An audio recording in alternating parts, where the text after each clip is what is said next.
pessoal, hoje meu grupo vai apresentar sobre o microbioma humano e a gente vai falar sobre a síndrome do intestino permeável.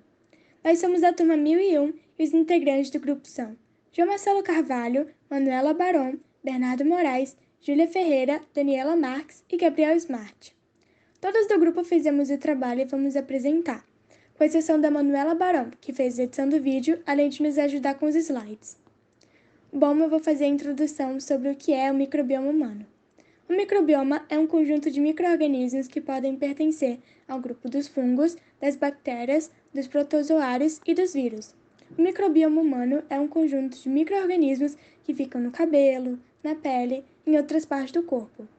Já o microbioma intestinal, mais conhecido como flora intestinal, serve para controlar a proliferação de bactérias que podem ser perigosas, ou seja, evita a propagação de bactérias patogênicas. Além disso, auxilia na manutenção da integridade da mucosa, sendo de vital importância para a saúde.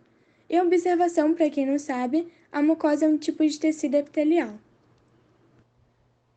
Bom, agora eu vou comentar um pouco acerca da expressão leaky gut, a qual você consegue facilmente observar logo na introdução desse slide. Bom, traduzindo ao pé da letra essa expressão em inglês leaky gut, seria como no português intestino vazando ou intestino vazante. No entanto, é uma expressão equivalente ao que conhecemos por síndrome do intestino permeável. Nesse caso, se trata de uma condição gastrointestinal que ocorre quando micro-organismos indesejáveis acabam por passar por entre as paredes do intestino.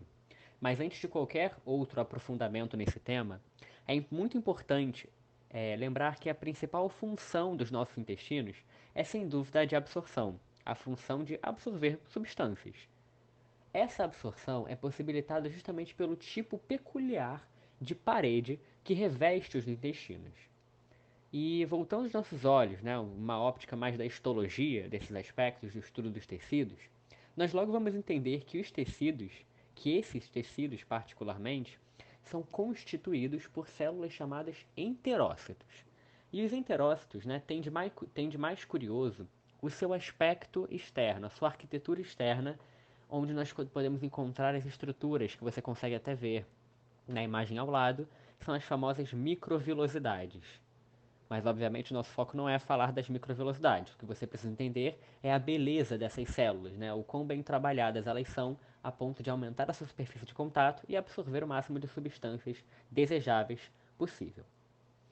O mais importante é perceber que, logo abaixo desse tecido epitelial, e logo abaixo também de uma camada basal, essa camadinha que você consegue observar também na imagem, conhecida dessa maneira por sustentar as células e as manter de forma estável, está os vasos sanguíneos, né? Está a corrente sanguínea, estão os vasos sanguíneos ali, levando possíveis micróbios para a corrente sanguínea e os distribuindo. E é aí que está a maior ameaça, é entrar na corrente sanguínea e distribuir todo tipo de substância para o seu corpo, ok? Enfim, sem mais delongas, o famoso leaky gut, ou intestino permeável, ele ocorre, digamos que, quando há uma situação em que há uma certa facilidade quanto à passagem de antígenos por entre as camadas do seu intestino. Essas camadas são formadas por junções oclusivas. Essas junções oclusivas seriam basicamente os espaços formados entre essas células, essas estruturas. Beleza? E aí, quando esses espaços aumentam, a capacidade de permeabilidade aumenta. E isso é um grande problema, porque quanto maior o espaço, mais substâncias podem passar por ele e entrar no fluxo sanguíneo, podendo inclusive causar sérios casos de inflamações e infecções generalizadas. Caso ainda não tenha ficado muito claro essa questão do leaky gut, imagine o intestino como sendo a rede de um pescador. Na verdade, existem substâncias, ok, que passam por essa rede. Seriam as pequenas partículas super desejáveis.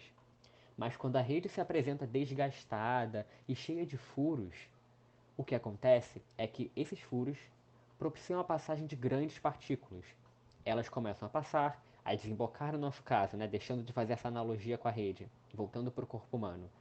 Desembocam na corrente sanguínea, no fluxo sanguíneo, causando as famosas infecções e inflamações generalizadas. Bom, esse é um seríssimo problema e que precisa ser tratado, precisa ser combatido e até mesmo com hábitos não tão complicados, que serão vistos a seguir. As causas dessa síndrome são um pouco difíceis de falar sobre porque continua sendo um mistério médico e os profissionais ainda estão tentando determinar exatamente quais são elas. Mas é possível que existem diversos fatores que contribuem para o seu aparecimento. A gente já conhece alguns que possivelmente influenciam no surgimento dessa condição. O primeiro é ingestão excessiva de açúcar.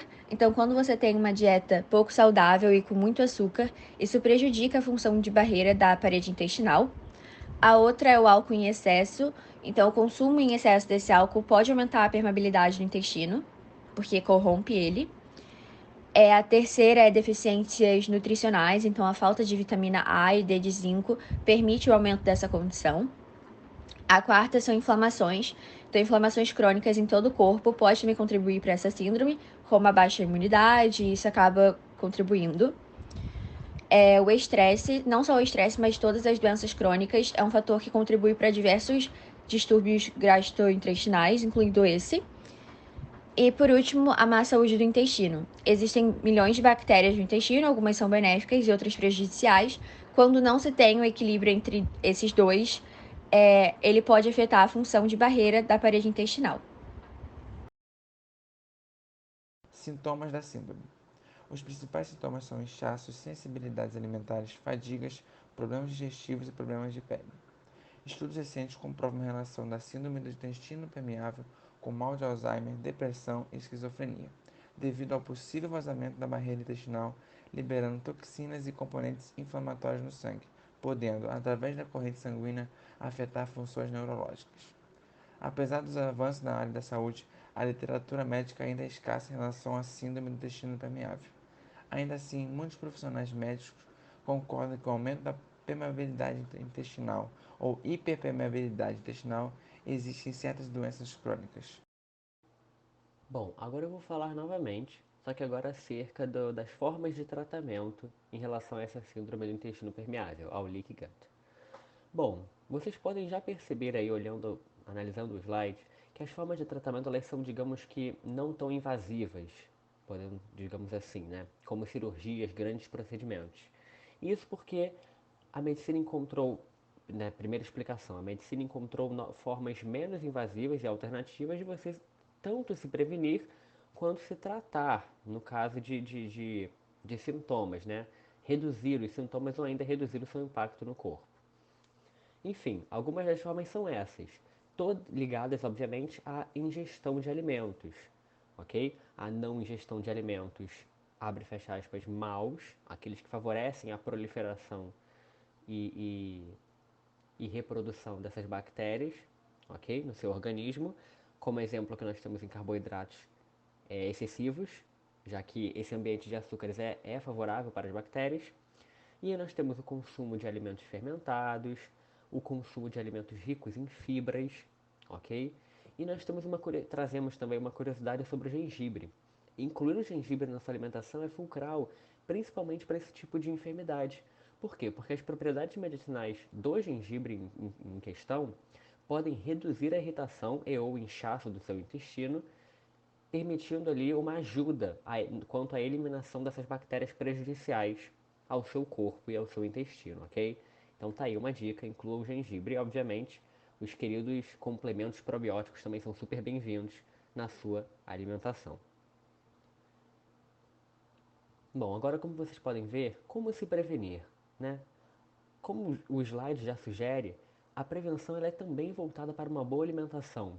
Ok? O que seria uma boa alimentação, João? Como eu poderia definir uma boa alimentação? Obviamente, basta você analisar a corrente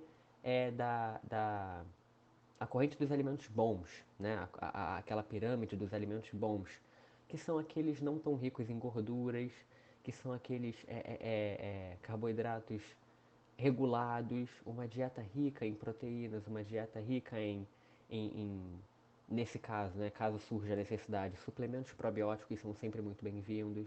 Alimentos fermentados podem ser uma ótima forma de prevenção para a passagem dessas bactérias malignas por entre as células ali das paredes do seu intestino, que é justamente a síndrome do intestino permeável.